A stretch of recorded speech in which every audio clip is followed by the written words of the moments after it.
Hey everyone, we are continuing on with some modern action. This week we have 4-color Vizier of Remedies, Devoted Druid, also with some Knight of the Reliquary and Retreat to Coralhelm action. So a few of these lists have been popping up in the last few weeks, and they're pretty interesting, and I don't think that people have found the best list quite yet, and I set about trying to do that myself, but I basically just mashed up like the 4 different versions that were out there, and this is what we have. So there are the 4 Devoted Druids along with 1 Vizier of Remedies, minimalistic amount of Viziers just because it is by far your worst combo piece. There are no Kitchen Finks in here or anything like that to actually combo with this outside of Devoted Druid, so only wanted the 1 copy, didn't want to actually naturally have to draw them.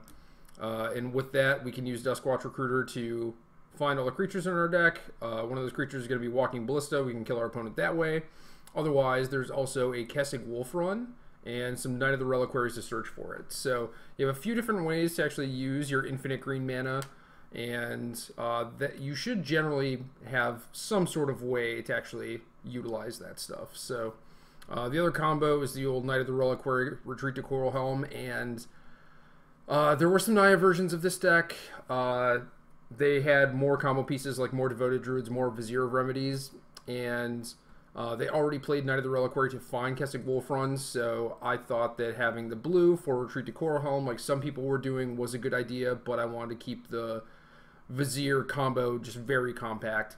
And one of the best ways, I think, for these decks to actually win games is just by providing like some early creatures that provide pressure and threatening various combos, but not necessarily even executing them or like going all in on having to execute them. And I think that's beneficial in a couple different ways. One of them is that in the post-board games, after your opponents have a bunch of hate, then you actually have like all of these threats front-loaded that are good against the hate cards, where you can trim on combo pieces and mostly just ignore that game plan, whereas they're bringing in like a bunch more spot removal and sweepers, and you already have like ways to counteract that and stuff. So I think these decks, to be successful, are primarily going to have to be a beatdown deck and just have the combo, but not necessarily execute it in a lot of games unless you have an opening. And against other combo decks, that's really nice because you could just play like a fair creature collected company deck, like we saw Naya decks like that in previous modern formats. But having the combos means that your opponent will generally hold a removal spell and hold open mana and be trying to trap you a lot of the time, and you just don't ever allow them to do that. So they're spewing off mana, they're not using the removal as effectively as they could be, and in the meantime you're just like working a tireless tracker or something like that. So I like that aspect of these decks the most. I don't think that being all in on the combo is the way you want to go. Like there are some lists with 4 Vizier of Remedies and 4 Eternal Witnesses and all that nonsense, and that stuff just ends up being like pretty bad to Anger of the Gods and like sometimes Graveyard Hate and stuff like that. So yeah, I want to keep the combo as minimum as I can, and in the meantime just actually try and put pressure on my opponent and end the game. So we have the full amount of birds and noble hierarchs. The 1-mana accelerators are definitely the best ones in the deck. Devoted Druid is a fine combo piece since it also does sort of like what we're trying to do, where it's a little mana dork and enables like some pretty fast collected companies and double spell turns and things along those lines. But you really do want to play the full 8 1-mana creatures because your best draws start with them, so you end up being pretty flooded having 12 accelerators.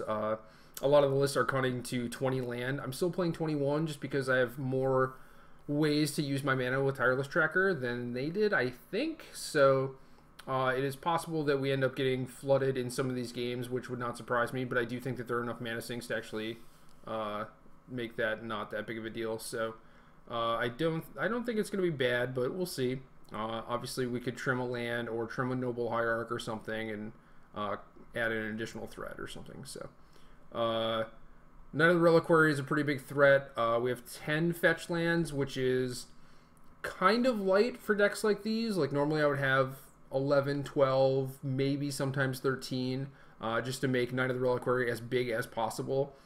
With fewer Lightning Bolts in the format, that's not as much of a concern, and What is more of a concern is actually being able to combo out your opponent when you have Knight and Retreat to Coralhelm. So a lot of the lists generally play 8 fetchable lands, which I also have, and then I have some utility lands. I have 1 Gavany Township, 1 Kessig Wolfrun, and 1 Horizon Canopy. And I think each of these is pretty important in their own little way. Like, Kessig Wolfrun you obviously need for the combo. Horizon Canopy lets you dig for more action if you just have a bunch of lands and a Knight of the Reliquary, so that's pretty nice. Whereas if you have a Knight and a bunch of lands and you get Wolfrun or Township, it's not necessarily actually going to translate to you winning the game. So if you have Knight and a bunch of little dorks, then Township is better than just getting like a raw Wolfrun, because if you have a bunch of like 1 and 0 power creatures, Township is way stronger. So I do like the aspect of having 1 Township in the deck. I do think that's pretty important. So the other lists basically had these same lands and minus a fetch land. So not too much different, but I do have an extra mana source. With Collected Company and Court of Calling, you have a lot of customization that you can do with these sorts of decks. So you see sometimes like a lot of bullets main or a lot of bullets in the board, and I've mostly tried to condense that, because a lot of the time, like, yeah, you can get a bullet, but is that actually better than just like getting a big Knight or getting a big Tireless Tracker? Like, is that going to actually translate to a win more often than just getting those cards would and like actually getting a threat down? And I kind of find it hard to believe that it would, so I'm mostly just playing a lot of threats. There are some bullets like the Vizier I talked about before. I do have 1 Magus of the Moon. I have an Eternal Witness for when maybe you like draw Retreat and it gets discarded, and then you actually have a way to find another combo piece. And there are times where you want to just like chord for Witness back to chord, and now you can chord for something a little bit bigger maybe, but or like actually play a spell and play a chord that turn. So you basically just get like a free 2/1 if you don't have a lot to do with your mana. It's also a way to pick up a removal spell with Court of Calling if Reflector Mage is not doing it for whatever reason. Like maybe you expect the game to go on for a while, and Reflector Maging their Tarmogoyf isn't necessarily going to do it. If you've drawn a path, you can chord for Witness for path. So I think there's enough utility there that you want to play it, and especially since it's basically like playing a second Vizier. It's obviously a lot slower, but I do think playing a Witness is almost strictly better than playing a second Vizier, especially since if you naturally draw a Witness, it's way better.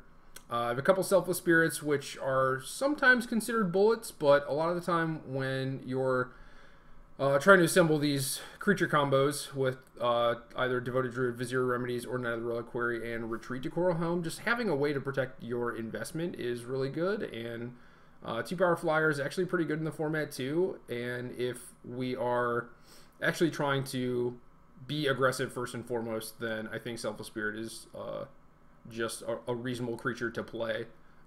Like I definitely wanted a 2-drop. Voice of Resurgence didn't really seem like it was all that good.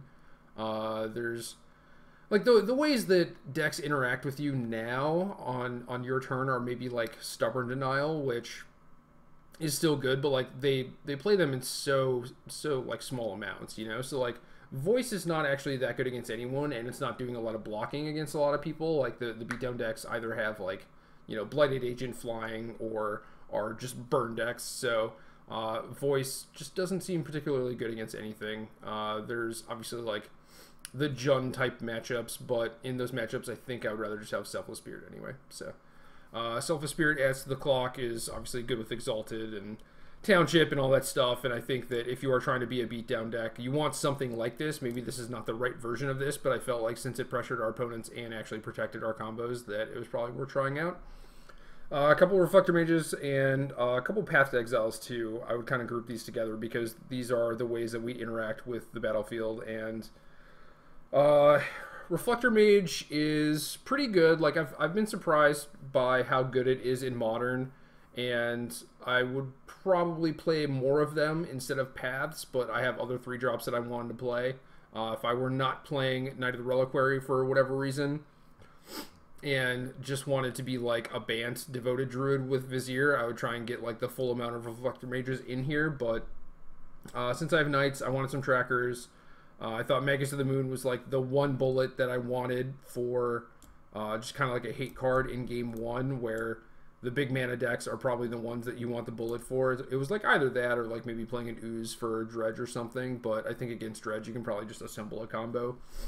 But like Ooze is also just like a little bit of a better beater. But Magus has gotten a lot better recently, certainly with people playing less lightning bolts and more fatal pushes. So yeah, Magus seems pretty good, pretty cool. Wanted to try it out. But yeah, the 3-drop slot is a little crowded with this Knight combo in here, but other than that, I would consider playing more Reflector Mages.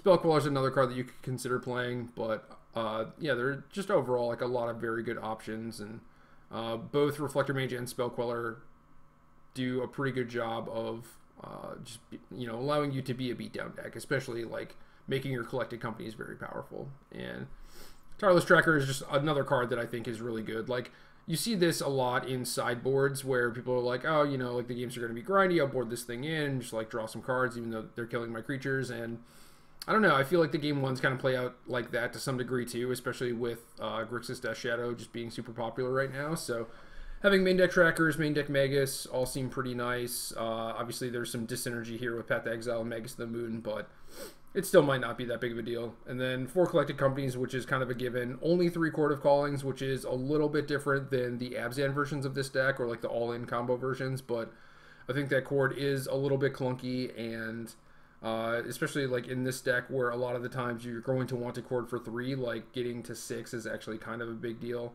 Obviously like Convoke helps with that, but you know, sometimes you are actually playing against opponents that interact with you and kill your stuff, so yeah, getting to 6 is kind of tough, but I do think this is worth playing, and this is what allows you to only play 1 Vizier. And then 1 Ballista is the kill.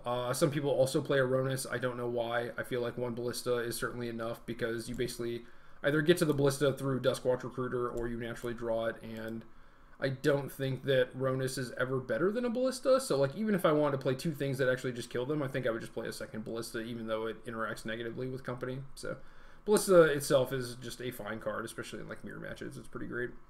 Mana base, yeah, 8 fetchables, 10 fetch lands, 3 utility lands. I think it's pretty normal-ish.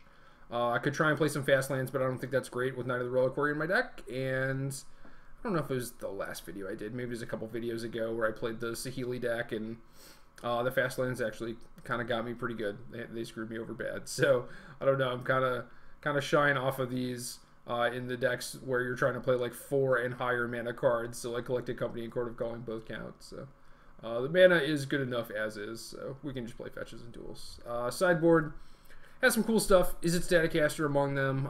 Is it Staticaster I really like out of these decks because of Retreat to Coralhelm, and it allows you to just kind of go off and dominate creature mirrors, which is certainly a pretty big upside to playing this version of the deck, is that Staticaster is just going to annihilate mirror matches. So if you expect a lot of those, certainly try out a 3rd Staticaster. You could also conceivably play 1 main.